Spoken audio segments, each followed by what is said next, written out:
નમસ્કાર મિત્રો, આજે આપણે ગુજરાતીનો મહત્વનો ટોપિક એટલે કે વર્ણપટ એટલે કે ગુજરાતીનો કક્કો એ આજે આપણે ભણવાના છીએ.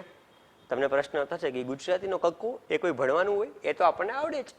હા મિત્રો, પણ તમે જેવું વિચારો છો એવા ગુજરાતીના વર્ણપટમાં પ્રશ્નો પૂછાતા નથી.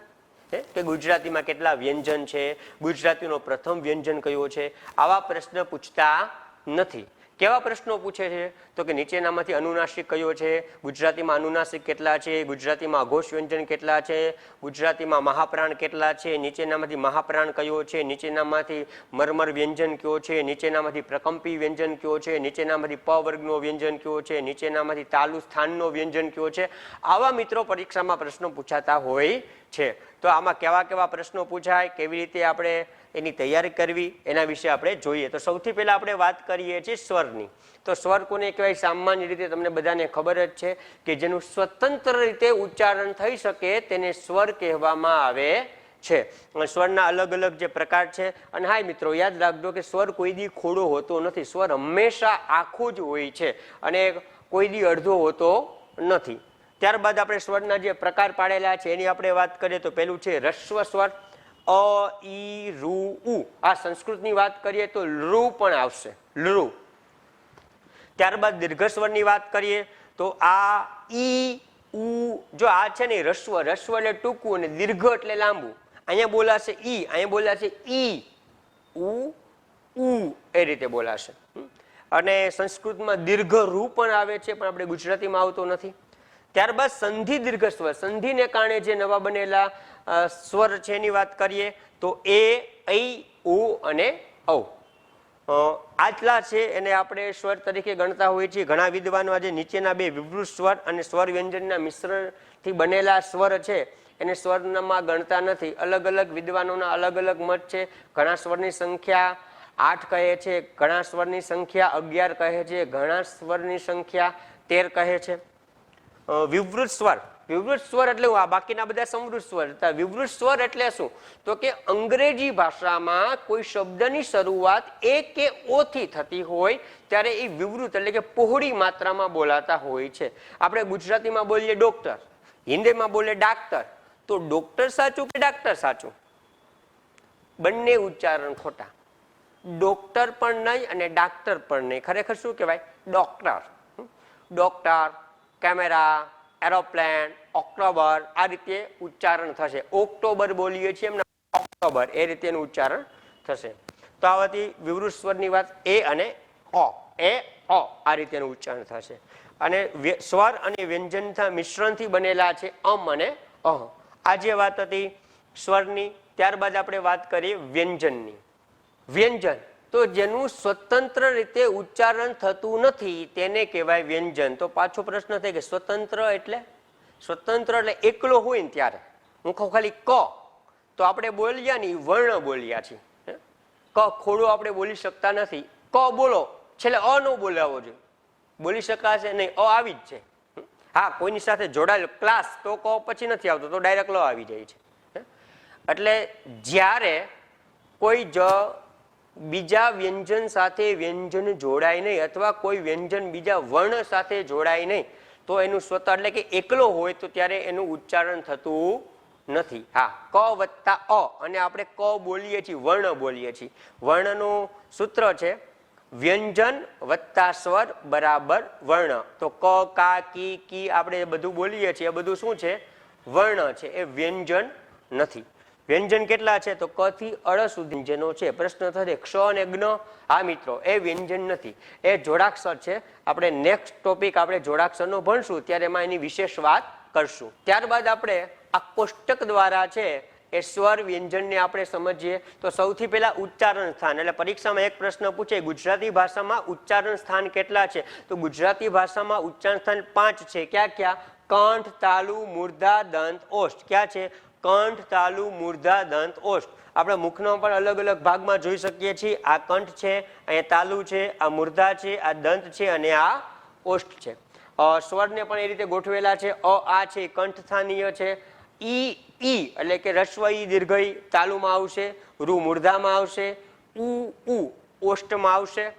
ત્યારબાદ એ અને ઐ એ કંઠ અને તાલુ બંને સ્થાનનું મિશ્રણ છે. એટલે બે સ્થાનનો ઉપયોગ થયેલો એ અને અહીંમાં, અને ઉ ઔ કંઠનો પણ ઉપયોગ છે, અને હોઠનો, હોઠ આપણે ચીમડાઈ જાય છે ઉ ઔ બોલીએ ત્યારે, એટલે અહીંયા પણ કંઠ અને ઓષ્ઠ બંનેનો ઉપયોગ સ્થાનમાં થયેલો છે. ત્યારબાદ આપણે વ્યંજન જોઈએ. વ્યંજન, તો વ્યંજનમાં અલગ અલગ ભાગ છે. એમાં પેલું છે વર્ગીય વ્યંજન. વર્ગીય વ્યંજનને સ્પર્શ વ્યંજન પણ કહેવાય છે. પાછો પ્રશ્ન થાય કે વર્ગીય વ્યંજન એટલે શું, સ્પર્શ વ્યંજન એટલે શું? સ્પર્શ વ્યંજન કેટલા છે? તો ક થી મ સુધીના જે 25 છે એને સ્પર્શ વ્યંજન કહેવામાં આવે છે. અને સ્પર્શ વ્યંજન શા માટે કહેવામાં આવે છે એની તમને વાત કહું તો, જે આપણે અલગ, જે મુખની અલગ અલગ આપણે વાત કરી હતી સ્થાનની, ક ખ ગ ઘ અંગ, તો આ કંઠ સ્થાનીય છે. મુખ તમારું ખુલ્લું રહેશે, જીભનો આગળનો ભાગ એટલે કે જીભનું ટેરવું છે કે સ્પર્શ કરતું નથી. ત્યારબાદ ચ છ ઝ ઝ ય, આને અંગ કહેવાય છે અને ઈયો કહેવાય છે. ઉચ્ચાર અંગ અને ઈયો. અ ઉપર અનુસ્વાર કરો અને અખોડો, અખોડો કોઈ દી હોય નહીં, સ્વર કોઈ દી ખોડા હોય નહીં, પણ તમારા સમજણ માટે કહું છું. અ ઉપર અનુસ્વાર કરો તો શું થાય? અનુસ્વાર એટલે કે મીંડું, શું થાય? અમ. અને એને અડધું ઉચ્ચારણ કરો તો તો આનું ઉચ્ચારણ કેવું થાય? અંગ. કેવું થશે? અંગ. અને આ ય ઉપર અનુસ્વાર કરો અને ય અડધો કરો તો, આખો ય ઉપર ખાલી અનુસ્વાર કરો તો યમ થાય, પણ એને અડધું બોલવું હોય તો ય. તો આનું ઉચ્ચારણ અંગ થશે, આનું ય થશે. અંગ ય આ બંને આવશે. હા, તમે જ્યારે પહેલા ધોરણમાં ભણતા હતા ત્યારે તમારા ટીચરે કીધું હતું, આ બે આવતા હતા કે આ ભણવામાં નથી આવતા, જવા દો. પણ આનો આપણે વ્યંજનોમાં ગણવાના છે, ગણતરી કરવાની છે, એટલે આ ખાસ ભૂલાય નહીં. પહેલા ધોરણમાં શું કામ એવું કીધું હતું? કારણ કે આના ઉપરથી એટલા બધા કોઈ શબ્દો બનતા નહોતા, ત્યારે તમારે એ ધોરણ એ કક્ષા પ્રમાણેની જરૂર નહોતી, એટલા માટે. બાકી અત્યારે આપણે આની જરૂર પડવાની છે, એટલા માટે અહીંયા અંગ આવશે અને અહીંયા યો આવશે, એ યાદ રાખવાના છે. ચ છ ઝ ઝ ય, તો આ તાલુ સ્થાન છે, ત્યાં તમારો જીભનો આગળનો ભાગ છે એ સ્પર્શ કરશે. ત્યારબાદ ટ ઠ ડ ઢ ણ, જે આ મૂર્ધા એક્ઝેક્ટ ઉપરનો ભાગ છે ત્યાં સ્પર્શ કરશે. ત્યારબાદ ત થ દ ધ ન, જે ઉપરના દાંતના અંદરના ભાગમાં સ્પર્શ કરશે. અને પ ફ બ ભ મ, તમારા બંને હોઠ ભેગા થાય તો જ તે બોલી શકાય છે. તો ચાલો એની આપણે ફરીથી એકવાર સાથે પ્રેક્ટિસ કરીએ, જેથી ખ્યાલ આવે કે ખરેખર આ સ્પર્શ વ્યંજનો છે એ ઉચ્ચારણ સ્થાને સ્પર્શ કરે છે કે નથી કરતા. તો જોઈએ આપણે. જો અહીંયા આપણે ઉચ્ચારણ સ્થાનની આખી આકૃતિ આપણે લીધેલી છે. જ્યારે તમે ક ખ ગ ઘ અંગ બોલશો, તમારું મુખ થોડું ખુલ્લું રહેશે, જીભનો આગળનો ભાગ ક્યાંય પણ અટશે નહીં. ચાલો મારી સાથે બોલો, ક ખ ગ ઘ અંગ. હવે પેલી વાત કરીએ ને કે છેલ્લી ઊભી લાઈન જે હતી હમણાં વાત કરી એમ, અંગ ય હણ ન મ, એ સ્પર્શ વ્યંજન તો છે, સાથે સાથે અનુનાસિક પણ છે. એટલે 50% સ્પર્શ વ્યંજન છે, 50% અનુનાસિક છે. કોને અનુનાસિક કહેવાય હમણાં જ આપણે એની વાત કરીએ. પહેલા આપણે આ ઉચ્ચારણ જોઈ લઈએ. ત્યારબાદ ચ છ ઝ ઝ ય તાલુ છે.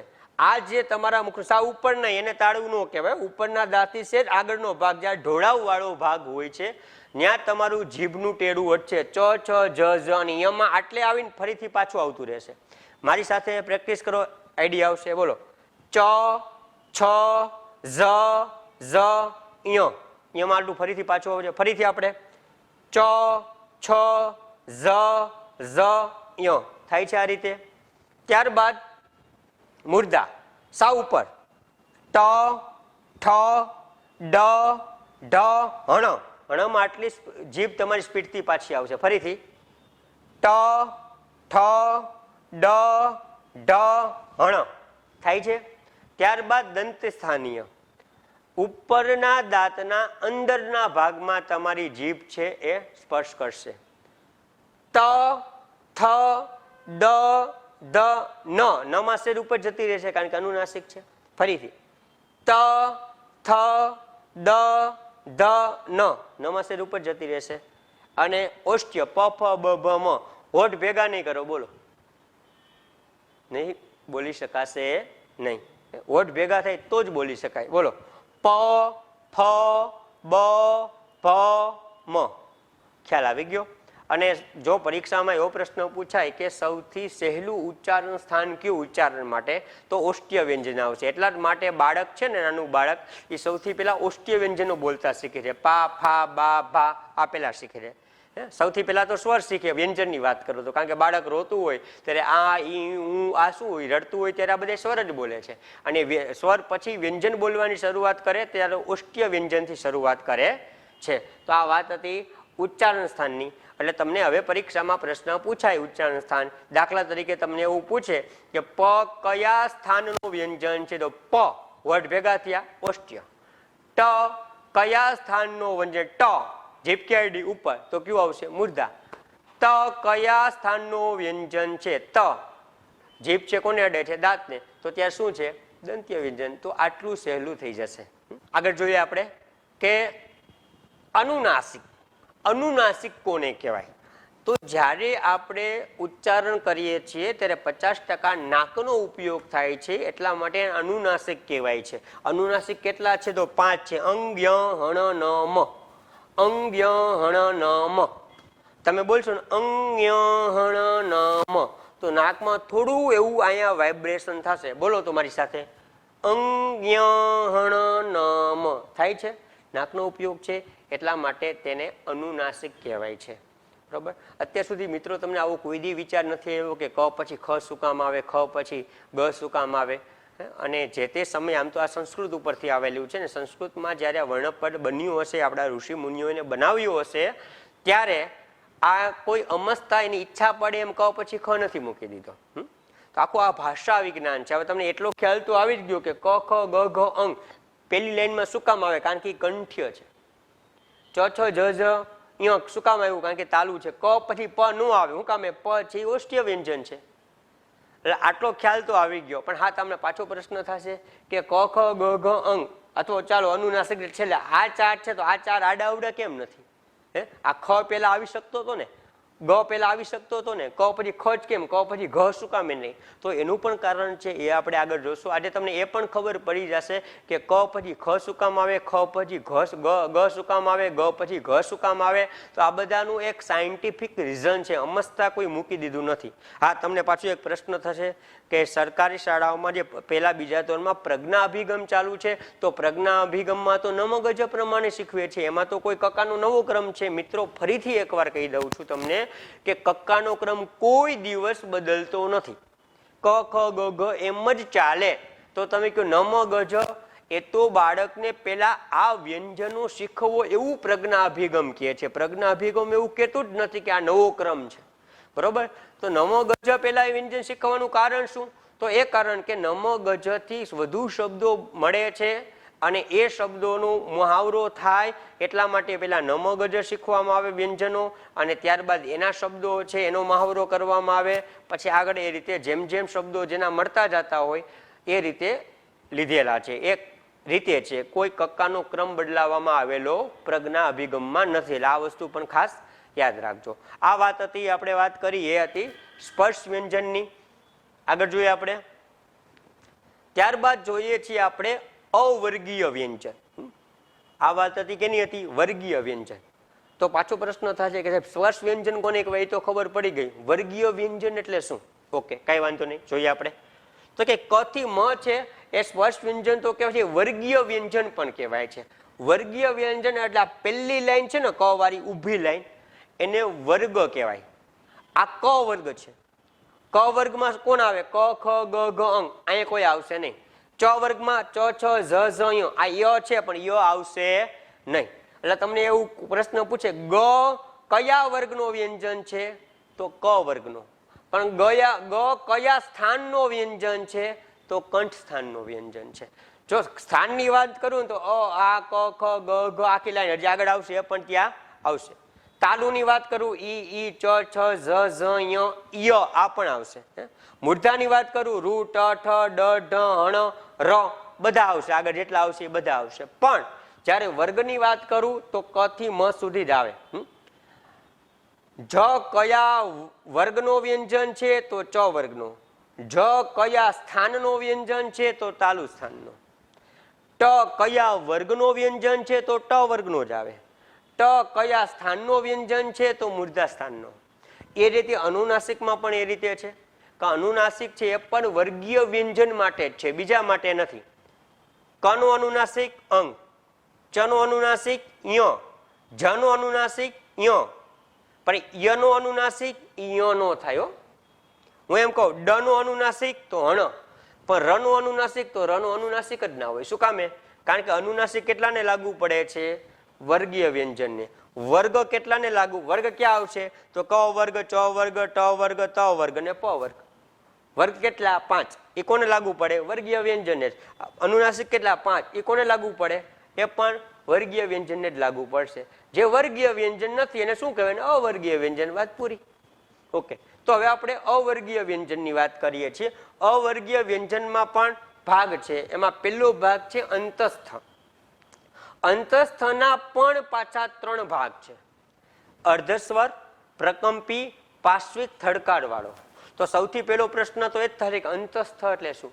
અંત એટલે અંદર ને સ્થ એટલે સ્થાન. જેનું સ્થાન પેટની અંદર છે એને અંતસ્થ કહેવાય. સ્થાન એટલે ઉચ્ચારણ સ્થાન. જેનું સ્થાન પેટની અંદર છે એને અંતસ્થ કહેવાય. તમે બોલો ય ર લ વ, તો પેટનો જે ઉપરનો જે જઠરનો ભાગ છે, જઠરથી ઉપરનો ભાગ, ત્યાં એવું પેટની અંદર થોડું એવું વાઇબ્રેશન થશે. બોલો તો મારી સાથે, ય ર લ વ. ફરીથી ય ર લ વ થાય છે. ઓકે, તો આ શું છે? તો એ અંતસ્થ, જેનું સ્થાન પેટની અંદર છે એને અંતસ્થ કહેવામાં આવે છે. ત્યારબાદ એના 3 પ્રકાર: અર્ધસ્વર. સ્વર જેવા હળવા છે એને અર્ધસ્વર કહેવાય છે. ય અને વ છે એ અર્ધસ્વરમાં આવશે. અંગ્રેજીમાં પણ વાય અને ડબલ્યુ છે એ અર્ધસ્વરમાં આવે છે. એ રીતે અહીંયા ય અને વ આવશે. વ છે દંતોષ્ઠ છે, દાંતનો પણ ઉપયોગ છે. હમણાં સ્થાનની વાત કરી ને, તો તાલુમાં ય, ઈ, ચ, છ, ઝ, ઝ, ય આવશે. ઓષ્ટ્યની વાત કરું, ઉ, ઉ, પ, ફ, બ, ભ, મ, વ.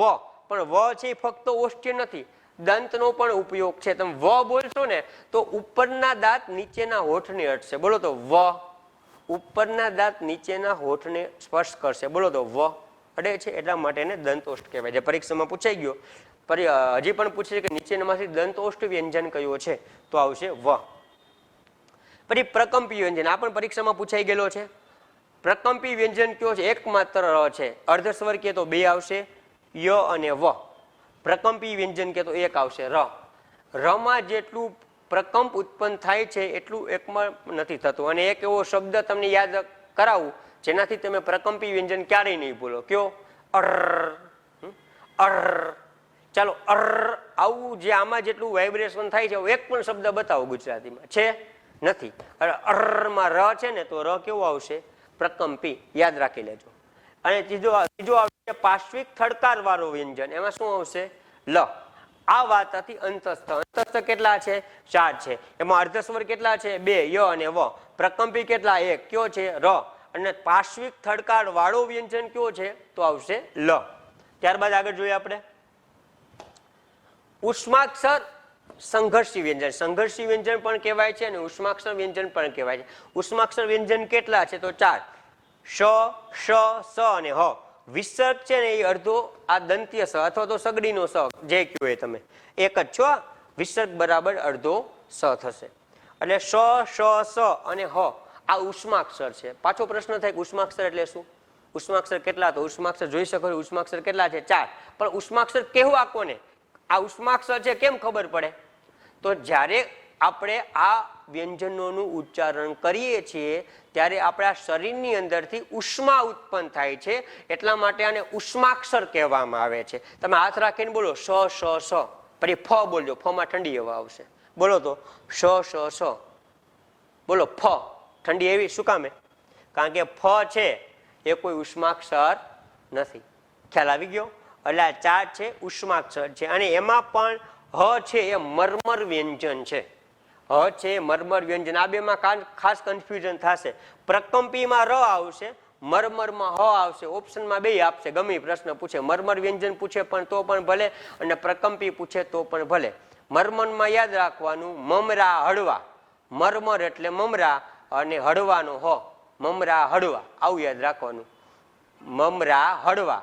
અને પ્રકંપીમાં અર, એટલે બંનેમાંથી એક પણ ભૂલાશે નહીં, આડાવડું થશે નહીં. તો આ વાતથી ઉષ્માક્ષર અથવા સંઘર્ષી વ્યંજનોની આગળ હજી આપણે વાત કરીએ. ત્રીજો પ્રકાર છે જીહવા મૂલ્ય. એટલે અવર્ગીય વ્યંજનના આમ તો 3 પ્રકાર પડશે: અંતસ્થ, ઉષ્માક્ષર અથવા સંઘર્ષી વ્યંજન અને જીહવા મૂલ્ય. જીહવા મૂલ્યમાં એકમાત્ર આવશે લ, અને એને પાર્શ્વિક થડકાર વગરનો. આ પણ પાર્શ્વિક છે, આ પણ પાર્શ્વિક છે, પણ આ થડકાર વાળો છે, આ થડકાર વગરનો છે. અહીંયા છે લ, અહીંયા છે અડ. બંને માટે એલ જ વપરાય છે અંગ્રેજીમાં. જો એટલે આમ જુઓ ને તો ઘણું ભાષા વિજ્ઞાનની દૃષ્ટિએ અંગ્રેજી અને ગુજરાતી ભાષામાં ઘણી વસ્તુ છે એની સામ્યતા આપણને જોવા મળે છે બે માટે. એમાં પહેલામાં તો એલ જ વપરાય છે. એટલે લ કયો છે? પાર્શ્વિક થડકાર વાળો, અને અડ એ પાર્શ્વિક થડકાર વગરનો વ્યંજન છે. ફરીથી આપણે એકવાર આટલું રિવિઝન કરી નાખીએ. વર્ગીય વ્યંજન અને અવર્ગીય વ્યંજન. વર્ગીય વ્યંજનની વાત કરીએ તો વર્ગીય વ્યંજન છે કેટલા છે? 25 છે. આ વર્ગીય વ્યંજનને સ્પર્શ વ્યંજન પણ કહેવામાં આવે છે. ક્યાંથી ક્યાં સુધી છે? તો ક થી મ સુધી છે. એમાં અનુનાસિક છે એ 5 છે: અંગ, ય, હણ, ન અને મ. આ વાત કોની કરી? વર્ગીય વ્યંજનની. હવે અવર્ગીય વ્યંજનની વાત કરું તો એના 3 પેટા પ્રકાર પડે છે: એક અંતસ્થ છે, ઉષ્માક્ષર અથવા સંઘર્ષી વ્યંજન, અને એક જીહવા મૂલ્ય વ્યંજન. હવે અંતસ્થની વાત કરીએ તો પાછા એમાં 3 પ્રકાર પડે છે: અર્ધસ્વર ય અને વ, પ્રકંપી ર, પાર્શ્વિક થડકાર વાળો લ. ત્યારબાદ ઉષ્માક્ષર અથવા સંઘર્ષી વ્યંજનની વાત કરીએ તો એમાં આવશે 4: સ, સ, સ અને હ. એમાં હ છે એ મરમર વ્યંજન છે. અને જીહવા મૂલ્ય, જેને પાર્શ્વિક થડકાર વગરનો વ્યંજન પણ કહેવાય છે, અને એમાં આવશે અડ. મિત્રો, તો આટલો ખ્યાલ આવી ગયો હશે. આગળ આપણે નેક્સ્ટ જોઈએ. આપણે એવી વાત કરી હતી, અઘોષની વાત કરી હતી, મહાપ્રાણ, અલ્પપ્રાણ, આ બધી આપણે વાત કરી હતી. તો એના વિશે વિશેષ જોઈએ, કારણ કે પરીક્ષામાં એવા પણ હવે પરીક્ષામાં પ્રશ્નો પૂછે છે.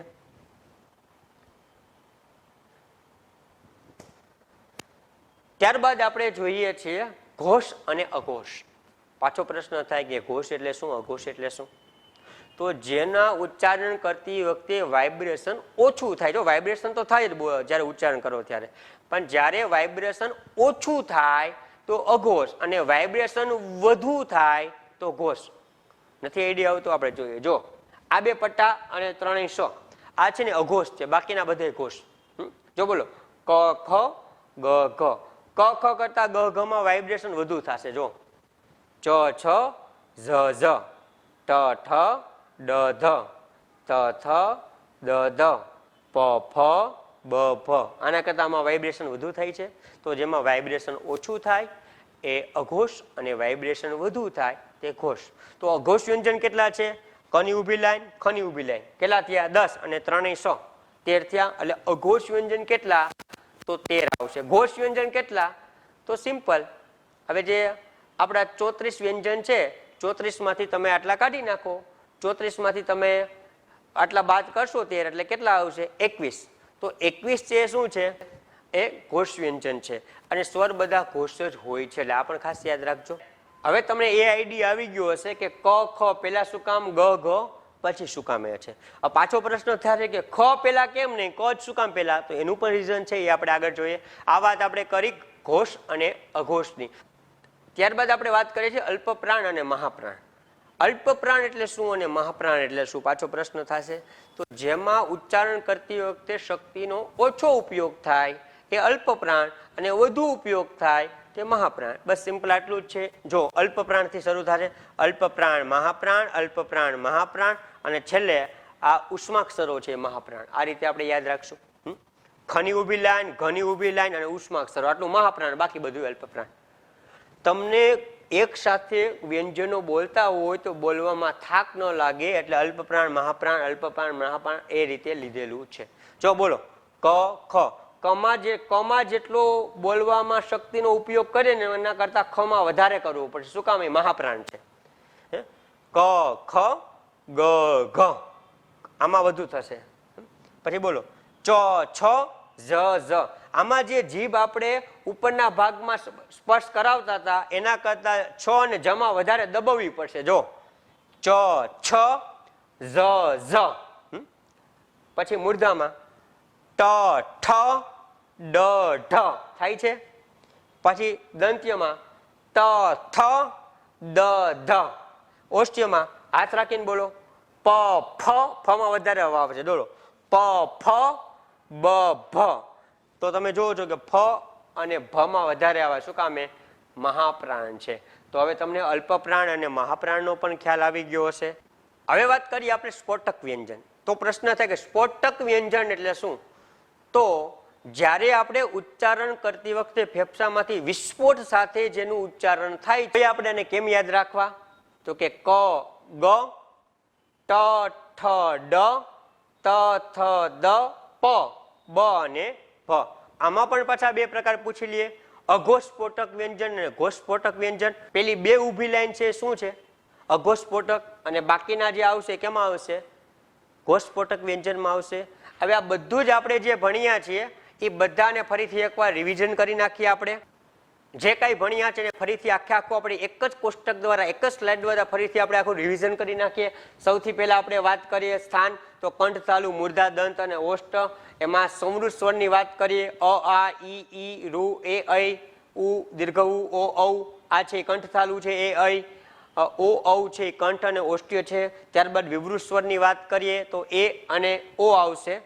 અને જ્યારે સ્વર વ્યંજનના મિશ્રણથી વાત કરીએ તો અમ અને અહ છે એ સ્વર આવશે. ત્યારબાદ આપણે વર્ગીય વ્યંજન અને અવર્ગીય વ્યંજનની વાત કરીએ તો બે પ્રકાર વ્યંજનના પડે છે. વર્ગીય વ્યંજન પડે છે, અવર્ગીય વ્યંજન પડે છે. વર્ગીય વ્યંજનમાં કેટલા વ્યંજનો આવશે?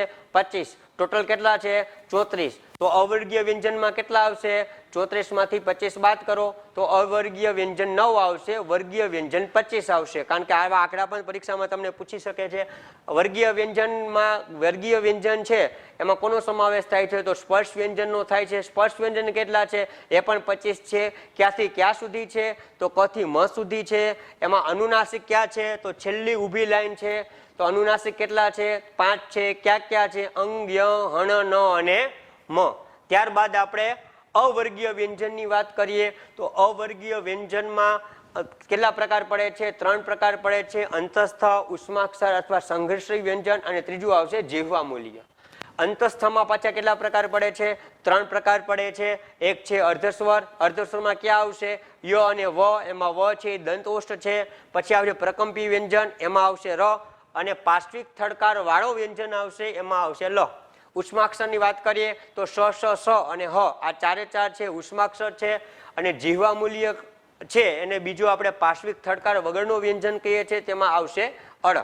ત્યારબાદ આપણે વાત કરીએ ઘોષ અને અઘોષની. તો ક અને ખ ની બે ઊભી લાઈન છે એને અઘોષ કહેવાય. અને ત્રણેય સ છે અને અઘોષ કહેવાય. ટોટલ અઘોષ વ્યંજન કેટલા છે? 13. તો ઘોષ વ્યંજન કેટલા થશે? 21 છે. એક ઘોષ વ્યંજન થશે. એ રીતે આપણે અલ્પપ્રાણ મહાપ્રાણની બી વાત કરી. બધું જ અહીંયા કોષ્ટક દ્વારા લખેલું છે. ફરીથી આપણે એકવાર જોઈએ. અનુનાસિક અંગ, ય, હણ, ન, મ. મહાપ્રાણ કેમ યાદ રાખવાના? ખની ઊભી લાઈન, ઘની ઊભી લાઈન, ત્રણેય સ અને હ. કેટલા થશે? 14. મહાપ્રાણ પૂછે તો કેટલા થશે? 14 થશે. ત્યારબાદ આપણે વાત કરીએ સ્ફોટક વ્યંજન. તો સ્ફોટક વ્યંજન કેટલા છે? 11. એમાંથી અઘોસ્ફોટક વ્યંજન કે તો કેટલા આવશે? 6. અને ઘોસ્ફોટક વ્યંજન કે તો કેટલા આવશે? 5. કની ઊભી લાઈન, ઠ અને થ. અહીંયા ગની ઊભી લાઈન અને અહીંયા ભ. એમાં ચ ની આડી લાઈન લેવાની નથી, એમ પણ યાદ રાખી શકો. અર્ધોસ્વર ક્યાં છે? 2. ય અને વ. પ્રકંપી વ્યંજન ર. મર્મર વ્યંજન હ. અંતસ્થ 4. ય, ર, લ, વ. જીહ્વામૂલીય અળ. અને સંઘર્ષી વ્યંજન અથવા ઉષ્માક્ષર તો સ, સ, સ અને હ. તો મિત્રો આટલું છે. આટલું એકવાર તમે 1-2 વાર રિવિઝન કરી નાખશો એટલે આમાંથી પ્રશ્ન પૂછાય તો 100% તમને આવડે. આનાથી બહાર ક્યાંય તમને પરીક્ષામાં વર્ણપટની વાત કરીએ તો આનાથી બહારનું તમને પૂછી શકે નહીં આમાં, કારણ કે સંપૂર્ણ બધી બાબતો લઈ લીધી છે. ફરીથી નેક્સ્ટ લેક્ચરમાં મળશું. ત્યાં સુધી મિત્રો જય હિન્દ, જય ભારત.